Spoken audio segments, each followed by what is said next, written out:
салом бинандагони азиз, имрӯз 10 феврал аст ва шумо барнома ахбори озодиро дар пахши мустақим тамошо доред. Қабл аз пешниҳоди хабаргузоришҳо ба сархати мавзӯъҳо таваҷҷӯҳ кунед. ҳодисаи нав дар Марс. гурӯҳи 4 нафарӣ аз хоки Афғонистон ба ҳудуди Тоҷикистон гузаштанд. Як касро дастгир карданд, 3 нафари дигар фирор намуданд. кӯмаки тоҷикони хайрхоҳ ба мардуми Украина ки сардтарин зимистонро дар 4 соли ҷанг пушти сар мекунанд. ва мақомоти Тоҷикистон мегӯянд кӯдакони тоҷики ихроҷшуда аз Русияро дар мактабҳои кишвар ба таҳсил фаро гирифтанд. аллакай қонунбузорӣ дар ихтиёри Россия авлод ворид карда шуданд ва ин мушкилот боқӣ монад. аммо шурӯъ мекунем аз он ки Қамчибек Тӯшиев, раиси Кумитаи давлатии амнияти миллӣ ва ҳамзамон муовини раиси Девони вазирони Қирғизистон ки номаш дар пайванд ба баҳсҳои марзӣ дар Тоҷикистон ҳам маъруф аст, аз мақом барканор шудааст. Фармонро дар ин бора Содир Ҷабборов, раиси Ҷумҳури Қирғизистон, рӯзи 10 феврал имзо кард. Сухангӯи Ҷабборов аз номи ӯ навиштааст: ин тасмимро пеш аз ҳама ба манфиати кишварамон қабул кардам, то дар байни ҷомеа ва ниҳодҳои давлатӣ ҷудоӣ нашавад ва баръакс ягонагӣ тақвият ёбад. Тӯшиев аз ҳампаймонҳои сиёсии раиси Ҷумҳури Қирғизистон буд. ӯ зимни музокираҳои марзӣ бо Тоҷикистон раҳбарии ҳайати Қирғизистонро бар дӯш дошт. дар яке аз сафоратҳои Қирғизистон дар Аврупо имрӯз ба бахши Қирғизии Радиои Озодӣ гуфтанд, Тӯшиев дар шаҳри Мюнхени Олмон табобат мегирад. ӯ баъд аз рӯйдодҳои октябри соли 2020 дар Қирғизистон раиси Кумитаи давлатии амнияти миллии ин кишвар таъин шуда, ба гуфтаи худаш муборизаро алайҳи фасоди молӣ ва ҷинояткории созмонёфта эълон намуд. дар аҳди раёсати ӯ дар Кумитаи давлатии амнияти миллӣ чанде аз чеҳраҳои шинохтаи олами ҷиноӣ дар Қирғизистон дастгиру кушта ва молу амволашон ба фоидаи давлат ҳам мусодира шуд.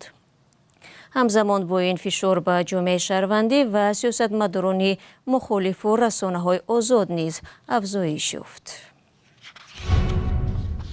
бармегардем ба Тоҷикистон. шаби гузашта нирӯҳои марзбонии ин кишвар аз убури ғайриқонунии сарҳади Тоҷикистон ҷилавгирӣ карданд. гуфта мешавад, ки як қочоқбар боздошт шуда, 3 нафари дигар ба Афғонистон баргаштанд. дар давоми як соли гузашта чандин ҳодисаи убури марз ва ҳамлаҳои маргбор аз тарафи Афғонистон сурат гирифтаву Тоҷикистон борҳо аз толибони ҳоким дар Афғонистон хостааст масъулиятҳояшонро барои муҳофизати марз иҷро кунанд. мавзӯъро ҳамкорам Кайумарси Атто идома медиҳад. мақомоти Тоҷикистон гуфтанд, ки як гурӯҳи 4 нафарӣ аз хоки Афғонистон ба ҳудуди кишвар гузашта, як тани онҳо дастгир шудаву 3 нафари дигар фирор карданд. нирӯҳои марзбонӣ дар баёние гуфт, ҳодиса шаби 10 феврал дар дидбонгоҳи сарҳадии Дарқат дар ноҳияи ҳамадонии вилояти Хатлон рӯй дод. ҷониби Тоҷикистон аз онҳо қочоқбари маводи мухаддир ном бурда гуфт, аввалмир валади Абдулҳакими 45 сола аз тахори Афғонистон боздошт ва аз ӯ тақрибан 50 баста ҳашиш мусодира шуд. ба иттилои ҳамин манба, аъзои боқимондаи гурӯҳ бо истифода аз торикии шаб ба тарафи Афғонистон фирор карданд. Тоҷикистон дар пайванд ба ҳодиса бар асоси 3 банди қонуни ҷиноӣ аз ҷумла қочоқи маводи мухаддир ва ғайриқонунӣ гузаштан аз сарҳад парванда боз кардааст. дар ҳоли ҳозир шарҳи ҷониби Афғонистон дастрас нест. дар 2 моҳи охир бори севум аст ки аз мавридҳои убури ғайриқонунии марзи Тоҷикистон бо Афғонистон гузориш мерасад. нирӯҳои марзбонии Тоҷикистон дар моҳи январ гуфт, 4 узви як созмони террористиро дар сарҳад бо Афғонистон маҳв кард. забиҳулло муҷоҳид, сухангӯи ҳукумати Толибон дар Афғонистон, онҳоро қочоқбарони оддӣ номид. аз он пеш дар натиҷаи ҳамлаи 3 узви як гурӯҳи террористӣ дар Марз ва дар ноҳияи Шамсиддин Шоҳини вилояти Хатлон 2 марзбони тоҷик Исматулло Қурбонов ва Зиреҳбон Наврӯзбеков кушта шуданд. дар моҳи декабри соли гузашта низ аз хоки Афғонистон ба ноҳияҳои Шамсиддини Шоҳин ва дарвози Тоҷикистон 3 ҳамла сурат гирифта, 10 коргар аз Чин куштаву захмӣ гаштаанд. шумо барномаи ахбори озодиро тамошо доред. русия шаби 10 феврал бо 125 бесарнишин ё дрон ба сохторҳои барқрасонии Украина ҳамла кардааст. дар Украина ҳаво аз 10 то 20 дараҷа сард аст ва мардум рӯзҳои сахтеро пушти сар мекунанд. дар ҳамин шароит гурӯҳе аз тоҷиконе ки замоне дар Украина зиндагӣ доштанд ва ҳоло дар Аврупо ҳастанд, ба бархе аз сокинони ин кишвар кӯмак фиристоданд. ҳамкорам Мумин Аҳмадӣ дар ин бора иттилои бештар дорад. барои халқи Украина, барои занону мардо, барои духтаро равонкардагӣ ина тревога ҷанг мо ҳамихе хизмати халқ да халқ кам бғала на военный на ҳечи ина محمد رحیم خالف تاجیکی مقیم خارکوف در اوکراین کمک‌هایی را به ساکنان محلی تقسیم می‌کند که خیرخواهان تاجیک فرستادند. اکثر آنها صاحبکاران بودند که در اوکراین تجارت داشتند ولی پس از جنگ با خانواده‌هایشان به اروپا کوچ بستند. نیم ماه باز حدود 20 تن از آنها به قدر توان به ساکنان خارکوف کمک می‌فرستند. برادران خودشون در گرمانیا کورکوی زمینی کوچکوی زمینی همه چیز را اونجا آخوتا زمینی پشوکا لیبوسا پامپ مردم اوکراین سردترین زمستان در 4 سال تجاوز روسیه به خاک این کشور را پشت سر می‌کنند. این هم شب زدگی اینا روسیه به ایست از زمین و آسمان با موشک و بسرنشینی‌ها به این کشور حمله کرده ساختارهای گرمیدهی و برق رسانی را خراب کرده است. اکثر ساکنان به خاطر نجات جان شب و روز را در زیر زمینی‌های سرد می‌گذرانند.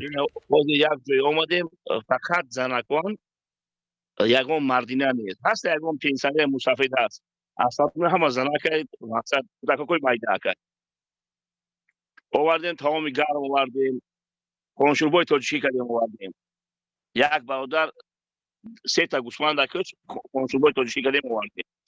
گروهی از پناهندگان تاجیک هم در اروپا میگویند به کارمندان ساختارهای برقرسانی در کیف چند روز خوراک گرم دادند. پناهندگان تاجیک میگویند تا آغاز جنگ اوکراین یک کشور امن برای تاجیکان پناهجو بود و حالا در لحظه های سخت باید به آنها کمک کرد. این کمترین خدمتی تاجیکان می باشد که در چنین لحظه های دشوار دست یاری دراز میکنیم و خیلی که گفته شد غذای گرم به مردم و کارمندان صاحب برق داده می شود. روسیه 4 سال پیش به اوکراین به دلیل حمله کرد و این کشوری در حال رشد را به خراب‌ازار تبدیل داده است. هزاران نفر در حمله های روسیه کشته و میلیون ها نفر گریزه شدند. هنوز پایان جنگ معلوم نیست و جبریان را مردم عادی میکشند که در پناهگاه ها منتظر کمک هستند. رو می‌آوریم به موضوعهای دیگر. سازمان گزارشگران بدون مرز از حکومت تاجیکستان تقاضا دارد رخشانه حکیمه و خبرنگار محکوم شده به 8 سال زندان از محبس رها شود. دعوت این سازمان در سالگرد اعلانی حکم او نشر شد. این حکم از نگاه حامیان حقوق دارای انگیزه‌های سیاسی است. ژانا کاوالیه مدیر دفتر اروپای شرقی و آسیای مرکزی در این سازمان قرارگاهش در پاریژ در یک پیام ویدیویی به رادیو آزادی چنین گفت: 1 سال پیش در تاجیکستان خبرنگار آزاد رخشانه حکیمова از روی پرونده به نام خیانت به دولت به 8 سال زندان محکوم شد. او را برای یک پرسش در زمینه تحقیقات عاید به نفوذ چین در تاجیکستان جزا دادند. رخشانه را برای پرسش جزا دادند که هیچگاه نشر نشده است. با گذشت 1 سال هم او فقط برای مطرح کردن یک موضوع حساس و جستجوی معلومات در پشت پنجره میماند. این حکم خودسرانه است و یک پیام خشین به هر نفری که از پی تحقیقات یا سوال دادن می شود. گزارشگران بدون مرز حکم رخشانه حکیمова را به شدت محکوم و دعوت خود را برای آزادی فوری و به قید و شرط رخشانه تکرار می کند. جستجوی اطلاع خیانت نیست و هیچ یک نفر نباید برای این حبس شود. رخشانه حکیمova 32 ساله روز 5 فوریه سال 2025 در دوره پرونده به نام تلاش تبادلات دولتی در قطار 8 مقامدار سابق و سیاستمدار که همه از 8 تا 27 سال حبس شدند پشت پنجره رفت. حکیمova خود را بیگناه مینامد. پیوندانش ماه دکبر به رادیو آزادی گفتند او از شرایط زندان شکایت ندارد و احوالش خوب است. در نشست خبری وکالتدار حقوق بشر تاجیکستان که 9 فوریه در دوشنبه برپا شد از مقامات وضع سلامتی الفت خانی محمد شوی و یک بانوی دیگری محبوس را پرسیدند که حامیان حقوق باور دارند پرونده‌اش نه جنایی بلکه سیاسی است. یک مسئول این اداره گفت با رخشانه حکیمова و الفتخانی محمدشویeva شخصا صحبت کرده است و آنها شکایت خاصی نداشتند. الفتخانی حتی گفته است که وی با زنان دیگر درس‌های زبان انگلیسی تشکیل کرده است. این نماینده بابت طلب ده‌ها سازمان جهانی که رخشانه و الفتخانی آزاد کرده شوند چیزی نگفت.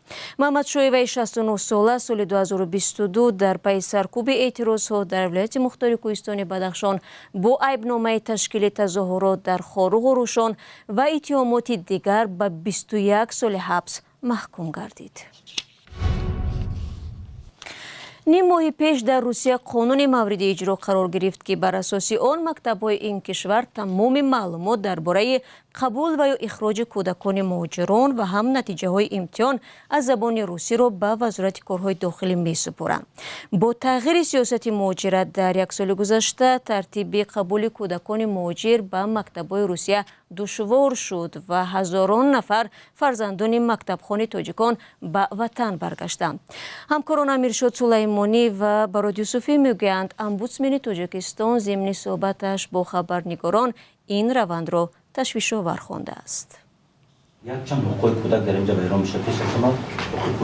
اظهار نگرانی نماینده امبودسمن یا وکالتدار حقوق انسانی تاجیکستان در موردی از تحصیل دور ماندن فرزندان مهاجران تاجیک در روسیه. از روی حساب وزارت معارف در یک سال اخیر بیش از 9000 کودک تاجیک که در روسیه از مکتب‌ها رانده یا از تحصیل محروم شدند به تاجیکستان برگشتند.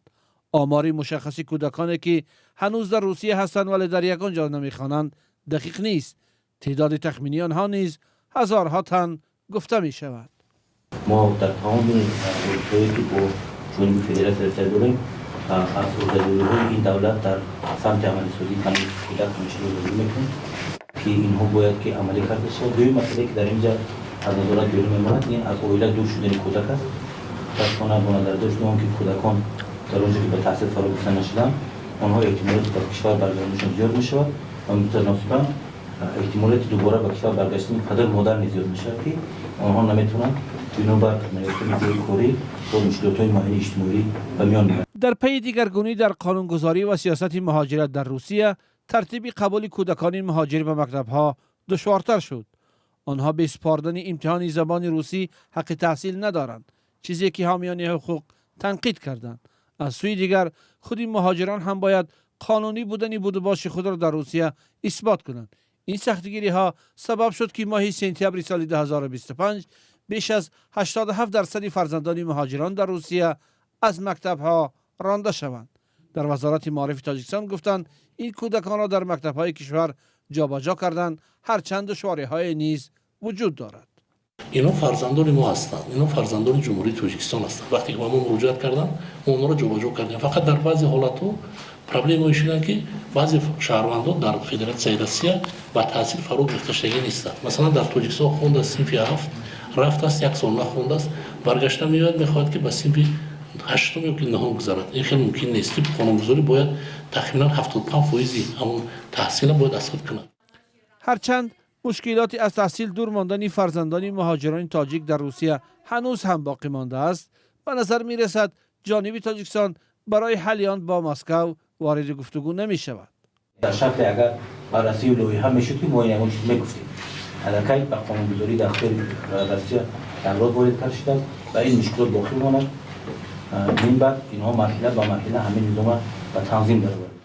شماره دقیق کودکان تاجیک در روسیه معلوم نیست. وزارت کار و مهاجرت و نهادهای دیگری تاجیکستان سالهای اخیر آمار مهاجران تاجیک را در روسیه پنهان کردند و از رسانه‌ای کردن آن خودداری می‌کنند.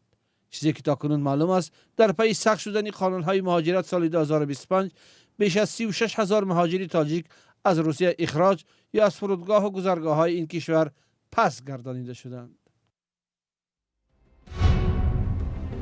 دوستان عزیز 15 دقیقه که در اختیار داشتیم به پایان میرسد. تشکر از یکایک شما که ما را همراهی کردید، ولی فراموش نکنید که برای آگاهی از آخرین خبرهای تاجیکستان و جهان میتوانید به سامانه رادیوی آزادی وارد شوید.